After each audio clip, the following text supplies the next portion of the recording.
Entertainment Soldier here, and I am back to talk about Star Wars: The Bad Batch Season 2, the final 2 episodes of this season.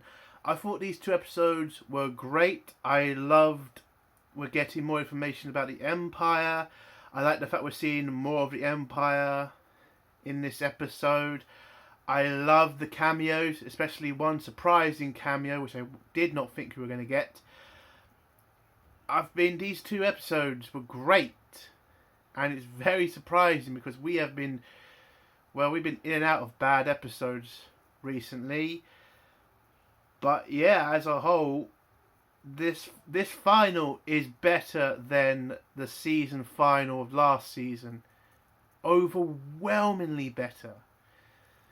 And I really did enjoy it. I think the story was great. I liked every character in this episode, and it all fit together like so amazing. Problems are the final scene in the final episode, and well, the kind of obvious betrayal scene that was going to come, which the Bad Batch should have known was going to happen, but you can kind of forgive them for not knowing. But as a whole, I'm giving these 2 episodes, I'm giving it a 9 out of 10. I am not going to give it a full 10 out of 10 because these episodes do connect to the sequel trilogy. And unfortunately, that is what they're working on in this laboratory, in this science place. But we'll get into that in the spoiler section. But they are connecting the Bad Batch to the sequels, which is unfortunate. But there you go. So let's go into spoilers now. If you don't want to hear spoilers, leave in 3, 2, 1. Us on the beach planet with Tech, Hunter, and Wrecker and Omega making a plan to find Crosshair. So the plan is basically follow the Doctor to where his base is. And so they find out that there's a summit going on a planet, and Tarkin will be there, so it's obvious his Doctor will probably be there too. So the plan is get to the summit, put a tracker on the Doctor's shuttle, and follow him to Crosshair. So the Bad Batch gear up and get their ship ready, and the pirate woman, or Indiana Jones out of space, goes to talk to Tech and tries to tell him that that she's gotten close to him. They have this like moment with each other, and then Tech just heads on the ship. They head off. I know that people would expect me to go into detail about the whole relationship between them. I don't care. I really don't. So they head off on the Marauder. They get to the planet where the summit's being held. They have to land at a distance, but they also have to make sure that they have their codes ready for the Imperial ships in orbit. So Echo has managed to get some codes to let them through. Before this scene, actually, you saw Hemlock's shuttle land on the planet, and you see Hemlock taken to the meeting where Moff Tarkin and the other leading Imperial Armed Forces people are discussing the future of the Empire.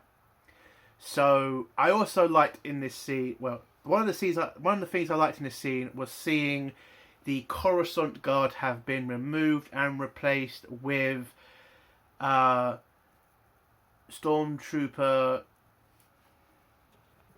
shock troopers. And I loved seeing this, that the Empire is pretty much, fully manned by Imperial soldiers, no longer no longer clone troopers. So Moff Tarkin is being guarded by his shock troopers, and I just thought that was a great scene. I love seeing them in their red uniforms. It's pretty good to see that now.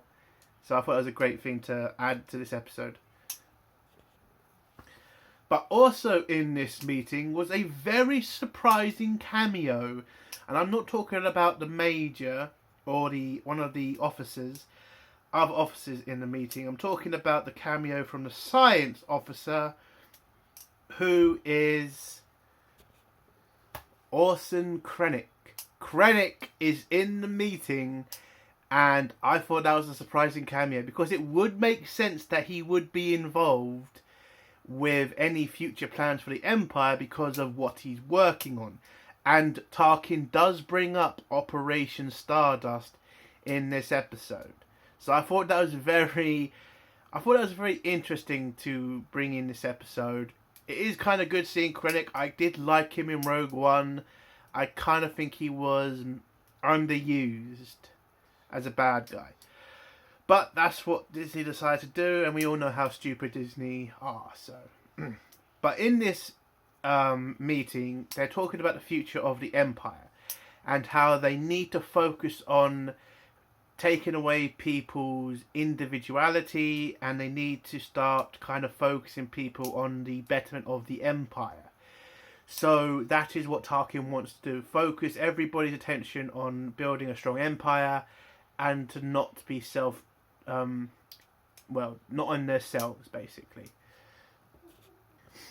We then get to Hemlock, who explains why he is there, and what he's there for is basically to explain how now the Empire has full control of the Kaminoans' cloning technology, and now this is the time to use it and to improve upon the Empire. This is unfortunately the connection to the sequels, because it turns out Hemlock is definitely trying to clone Palpatine, because we're seeing little nuggets here and there of the proof that is what they're focused on trying to clone bodies for Palpatine. You saw also in the end of this episode, and I do think that's unfortunate, because I mean, why they're trying to remind us of the sequels, you know, you're just going to piss people off, and I just think it's flipping stupid at this point. And to connect that part, the part that I think a vast majority of people hated the fact Palpatine came back. So to have this be the focus, and that is what he's doing with the clones as well. He's testing on them so that he can make some sort of new body for Palpatine.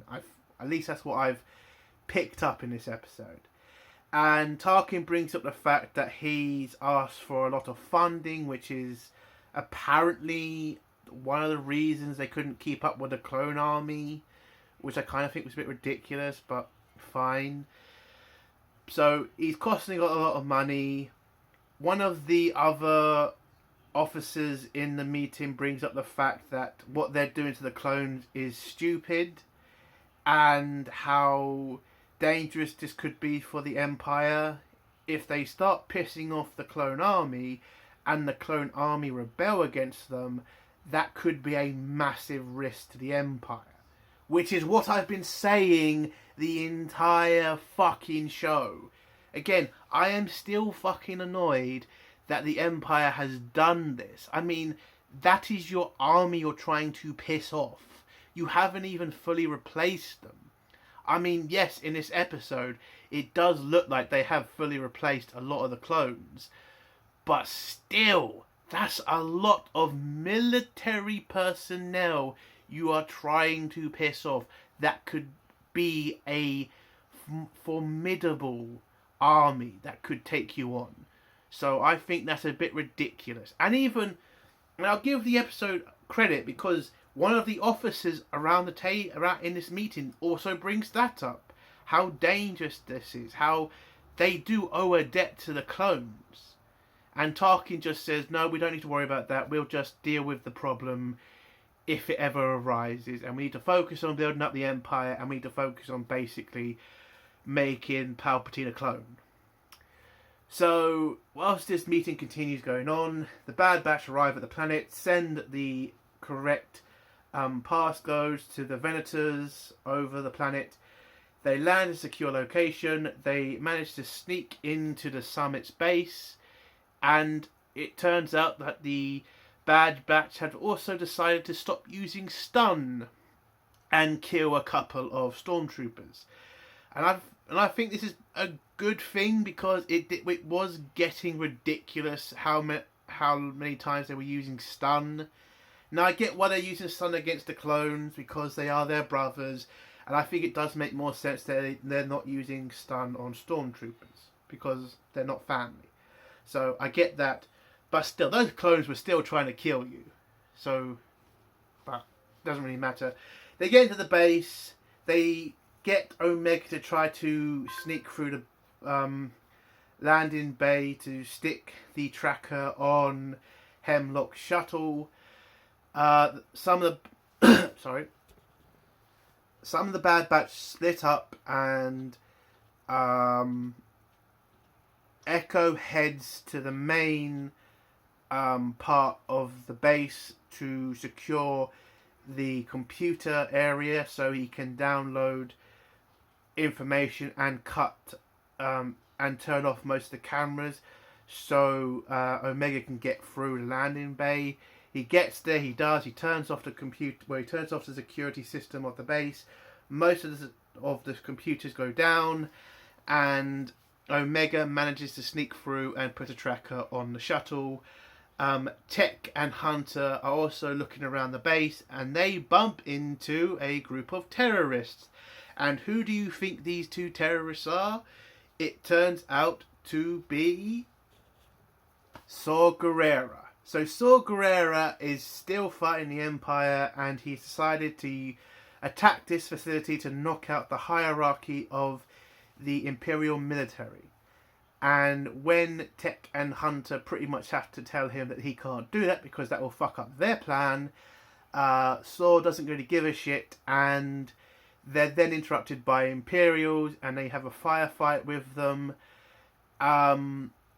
Whilst they're running out of the base, Saw manages to steal a shuttle with his terrorist group, and when they get far enough away, they blow up the base, or at least blow up half the base. The Bad Batch manage to grab a train and get far enough away from the base, but when the base blows up, it stops the train that they're on, and they're now stuck in the middle of nowhere, where also the Empire have sent another train up, and now it's a firefight between them both. And that's how the episode ends, with the Bad Batch stranded thanks to Saw Gerrera. On to the next episode, the beginning of the second final episode. Bad Batch dealing with the train situation. Tech has to leave the train to get to a computer near the tracks to try to reactivate the power that got knocked out by Saw Gerrera's blast. The Bad Batch are also having to deal with the fact that Tarkin sends in air support. He sends in V-Wing to deal with them. What I loved in this scene was one of the other Imperial officers tries to remind him that he's putting Imperial lives at risk, because there are stormtroopers also on the train, and the fighters might accidentally hit them and kill them. But we get Tarkin pretty much saying that he doesn't care, that they need to be dealt with immediately, and that no lives matter in the Empire, basically. So he sends off the V-Wings. The V-Wings head off to attack the train. They then start to attack the train. A Hunter manages to knock out one fighter that crashes into another. So they only have one V-Wing to deal with. But the V-Wing gets a direct hit on the train and manages to blow it up a bit. Tech does reactivate the power, but when he tries to get back to the train, the V-Wing turns around and hits the train again, blowing half the train apart, and Tech is now hanging from the train part that's falling off. And whilst Wrecker is trying to pull it back up so he can get Tech kind of realizes the only solution for the Bad Batch, or at least to save his squad, is to sacrifice himself to save the group. Omega tries to beg him not to sacrifice himself, but Tech's already made a decision, pulls out his blaster, shoots the part of the train that he's a part, well, shoots one of the cables that's keeping his part of the train still connected to their part of the train. He shoots it, it disconnects, and he falls to his death. And the Bad Batch then get more power to their side of the train, which shoots them across, getting them out of danger. Omega is screaming for Tech, but unfortunately Tech does die. And I did like this part of the episode because it at least shows that there are now stakes, because too many times the Bad Batch seem to just get away with these dangerous missions, and to see one of the main characters unfortunately die, I did like Tech, but I think Tech was the right decision to sacrifice in this episode. So yeah, it was a heartbreaking scene. I actually think this was the most heartbreaking scene I've seen in the Bad Batch, and yeah, it was gutting to see it, but it was the right decision. So the Bad Batch make it. Their train crashes through the wall and through the stormtroopers that were waiting for them on the other side. They grab Omega, run back to their shuttle. They get on it and they head to the one person they really shouldn't have gone back to. Sid. So they go back to Sid. Now, the problem that I have with this is you've pissed Sid off, and Sid would use you to get anything. Like, why would you take this risk? Why would you not go back to the beach planet? I mean, maybe she was closer, but come on, she was a definite risk to go ask for help from. But Omega wakes up, and she was in serious condition after the train crash. But the clone robot is there, and he managed to heal her, and he's healed the rest of them up. Hunter and Omega have a nice conversation with each other, where Hunter says he wants to stop being a soldier now. He wants to go back to the beach planet and live a comfortable life with Omega and Wrecker, and that's what he thinks they should do now. He wants to pretty much give up on Crosshair and just leave him to his fate, unfortunately. We then get Wrecker talking with Sid, and Sid says she's sorry about Tech and how she liked him the most. But also in this scene, Sid admits to Wrecker that she's pretty much betrayed them. And Echo sees a Venator appear with stormtroopers landing forces on the planet, and he then finds out that all communication on the planet is blocked or being jammed by the Empire, and he has to run and try to warn Hunter and Wrecker the Empire is here. Unfortunately, the Empire sends Imperial commandos to deal with the Bad Batch. They knock out Wrecker first, and Hunter manages to get Omega to safety, or at least get Omega to run.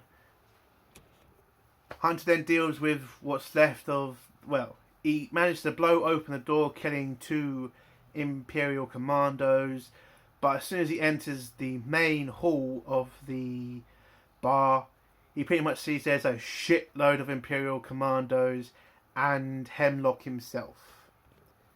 And Hemlock hands Sid a case full of credits, and I mean, I'm just still pissed off that Hunter trusted Sid. I mean, you knew she was going to screw you over one day. This was probably the worst time to do it, but God, I would have shot fucking Sid if I was Hunter at that point. Like, she's open there. If you had killed her, I don't think the Imperials would have bothered shooting you. And I would have liked that in this scene. I would have liked Hunter taking a very dark move here and shooting Sid right in the head. And I'm kind of annoyed that he didn't take the shot. But I kind of think they're going to bring her back for next season, which I think is kind of stupid, but there you go. But yeah, Hemlock pretty much tells Hunter to put down his blaster or he'll kill Wrecker. So Hunter drops his blaster, and Hemlock gives Hunter Tech's goggles, and it turns out he did find Tech's body, and as you can see from the goggles, it looks like he died. Now, a small part of me thinks maybe Tech isn't dead. A small part. I hope he is, because I'm kind of tired of bringing back dead people in Star Wars. They do it way too much. So having Tech actually die in this show would be...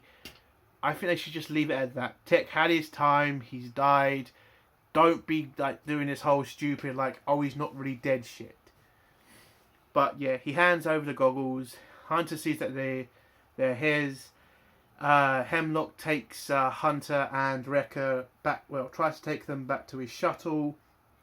But Omega, instead of running away, tries to head them off. She shoots a couple of bolts at them and tries to tell Hemlock to let Wrecker and Hunter go. But Hemlock doesn't, and you then see an Imperial Commando stun Omega, capturing Omega, and now Hemlock's got what he wanted. But also in this scene, we also saw around the corners walkers, and it's not just any old walkers. It seems to be the first generation of AT-STs. I think that's what they are. I mean, I like the fact they're bringing in more of the Empire's equipment. I can't wait to see Imperial TIE fighters, Imperial walkers. I mean, this is just great to see. The real building blocks of the new Empire. That's great to see. So Hemlock now has Omega. He takes Omega back to his shuttle and tells the Imperial Commandos to take Hunter and Wrecker to Tarkin himself, because he wants to interrogate them personally. So whilst they're getting taken to a ship, Echo manages to commandeer an Imperial AT-ST and kills a bunch of Imperial commandos. Hunter and Wrecker knock out two of themselves. They grab their weapons and try to run to save Omega. Unfortunately, Hemlock's shuttle takes off in time to get away from them, and he heads back to his science facility. They get back to their ship, and Hunter promises Wrecker that they will get Omega back, and they are going to keep searching until they do.